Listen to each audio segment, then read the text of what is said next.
Halo semuanya, selamat siang. Baik, kami dari kelompok 5 akan mempresentasikan materi kami tentang spektroskopi Raman. Sebelumnya, saya akan memperkenalkan nama-nama kelompok kami. Yang pertama, Laurenciana Pakainoni, NPM 52190077. Yang kedua, Maria Teva Amol, 52190085. Yang ketiga, Pascalia R. Manek, NPM 52190089. Yang keempat, Maria Yanti Liu, 52180016. Baik, di sini kita akan masuk pada pokok-pokok yang dibahas, yaitu yang pertama, hamburan Raman, yang kedua, hamburan Rayleigh, yang ketiga, hamburan Tyndall, yang keempat, hamburan Raman normal, yang kelima, posisi hamburan Raman terhadap Rayleigh, yang keenam, resonansi hamburan Raman, yang ketujuh, kegunaan spektroskopi Raman. Yang berikut kita masuk pada pengertian spektroskopi Raman. Spektroskopi Raman merupakan salah satu metode yang menghasilkan spektra vibrasi suatu senyawa, yaitu yang pertama, spektrum geseran Raman identik dengan spektrum absorpsi inframerah suatu senyawa. Yang berikut manfaat spektrum Raman, yaitu dalam forensik sains, khususnya dalam identifikasi suatu molekul senyawa kimia berupa senyawa terlarang atau berbahaya. Yang berikut kita masuk pada prinsipnya, yaitu yang pertama, secara khusus sampel Yang berikut kita masuk pada prinsip. Yang pertama, secara khusus sampel diiluminasi dengan tembakan laser. Yang berikut, radiasi elektromagnetik dari lokasi yang dieliminasi dikumpulkan dengan suatu lensa dan dikirimkan melalui suatu monokromator. Yang berikut, radiasi hamburan elastis panjang gelombang yang sesuai dengan garis laser atau hamburan Rayleigh dipisahkan baik menggunakan mode filter, edge pass filter, atau band pass filter, sementara sisa cahaya yang terkumpul didispersikan pada suatu detektor. Baik, yang berikut adalah hamburan Rayleigh. Hamburan Rayleigh adalah hamburan elastis dari cahaya atau radiasi elektromagnetik oleh partikel lain dengan jauh lebih kecil daripada panjang gelombang cahaya yang bisa berupa suatu atom atau molekul. Hal ini didapatkan karena ketika cahaya melewati benda padat transparan dan cairan, tetapi yang paling menonjol terlihat pada gas. Yang berikut, hamburan Tyndall. Hamburan Tyndall adalah hamburan cahaya sebagai sinar melewati kloid. Partikel-partikel substansi individu menghamburkan dan memantulkan cahaya, membuat balok terlihat. Jumlah hamburan tergantung pada frekuensi cahaya dan kepadatan partikel. Yang berikut, resonansi hamburan.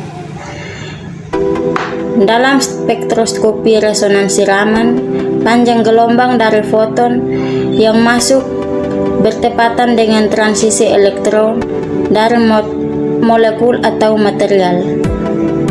Metode getaran yang mengalami perubahan ikatan atau konstanta gaya selama ekstansi elektron dapat menunjukkan peningkatan besar dalam polaris, dan kiranya instansi Raman dikenal sebagai aturan Suboi yang memberikan hubungan kualitatif antara sifat transisi elektronik dan pola peningkatan dalam spektroskopi Raman resonansi.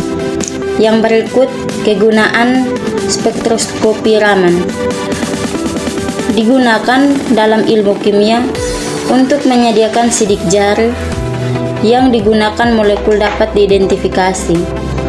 Teknik ini bergantung pada hamburan inelastik atau hamburan Raman pada cahaya monokrom, biasanya dari suatu laser dalam rentang kasat mata, dekat inframerah, atau dekat ultraviolet.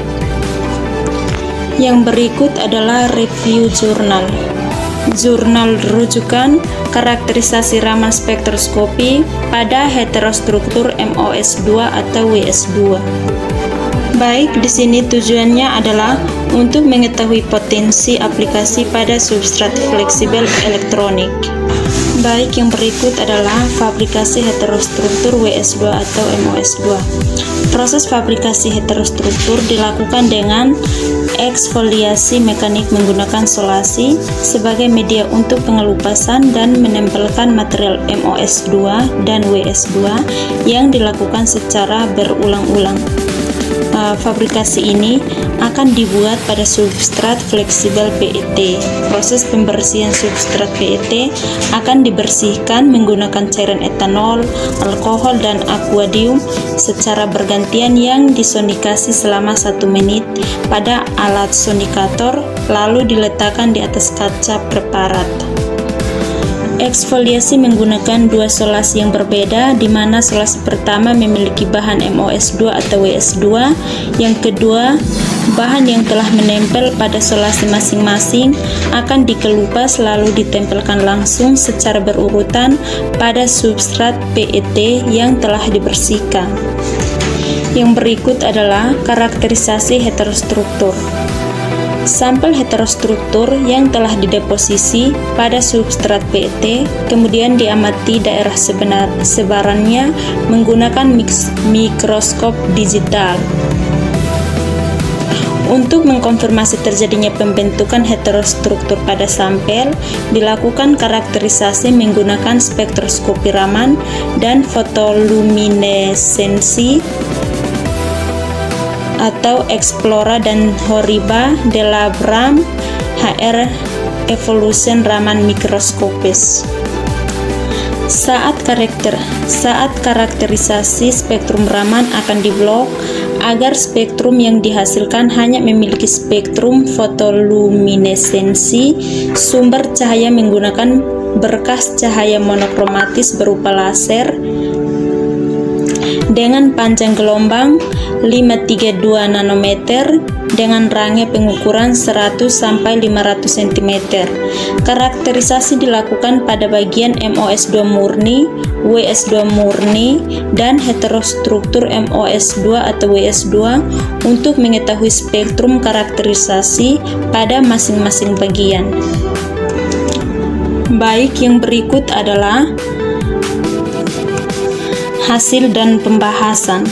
Yang pertama adalah hasil fabrikasi heterostruktur MOS2 atau WS2 dengan metode eksfoliasi mekanik.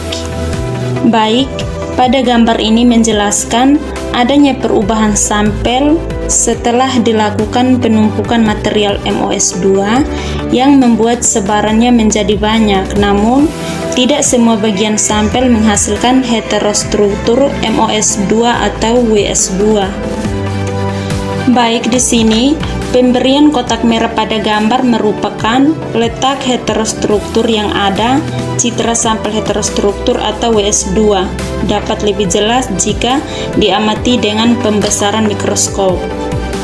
Lanjut, hasil analisis fotoluminesensi pada heterostruktur MOS2 dan WS2. Jadi hasilnya dapat kita lihat. Analisis fotoluminesensi pada heterostruktur MOS2 dan WS2. Spektrum fotoluminesensi menampilkan daerah MOS2 dan heterostruktur berturut-turut ditampilkan sebagai kurva merah, biru, dan hitam. Dari hasil spektrum yang didapat tidak menentukan hasil yang bagus karena terjadinya osilasi pada kurva yang disebabkan interferensi cahaya refleksi oleh lapisan multilayar, sehingga jumlah lapisan sangat mempengaruhi hasil spektrum yang didapatkan karena pada jumlah lapisan yang lebih banyak interferensi dari lapisan lain yang berada di bawahnya.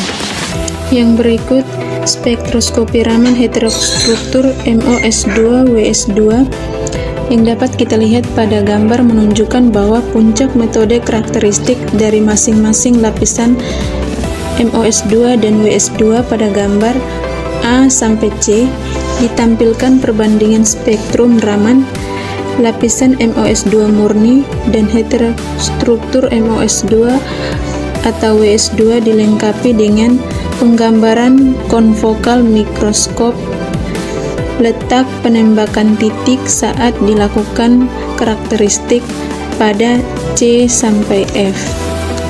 Sekian dan terima kasih.